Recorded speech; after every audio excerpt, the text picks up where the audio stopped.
Selleks, et Writeris luua uut dokumenti juba olemasoleva malli alusel, ehk siis võttes aluseks selline dokument, kus on mingisugused osad juba valmis, siis sellist dokumenti just nimetataksegi malliks, siis selle tarvis tuleks ülevalt valida failmenüü ja failmenüüst valik uus, mis järel avanevast rippmenüüst siis mallid ja dokumendid.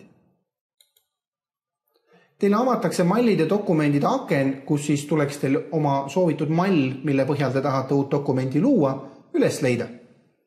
Ta võib asuda mallid kaustas, ta võib asuda, kui te olete ta ise loonud minu dokumendid kaustas.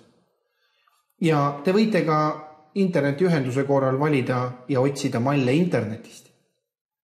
Minul on näiteks enda tehtud mall ilusti olemas, minu dokumendid kaustas. Ja nüüd, kui ma olen selle malli üles leidnud, teen tema peal topeltklõpsu.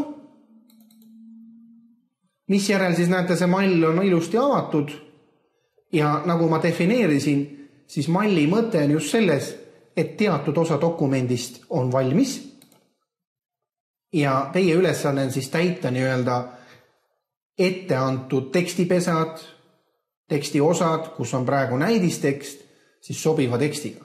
Aga kujundus ja teatud teksti osad on juba valmis ja neid ei pea siis uuesti hakkama trükkima.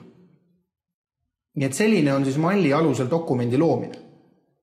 Samamoodi, kui te olete ise mõne dokumendi valmis teinud, mida te tahaksite teinekord kasutada näiteks mallina, siis kui teil on dokument valmis tehtud, valige failmenüüst salvesta kui, ehk siis tavaline salvestamise protseduur.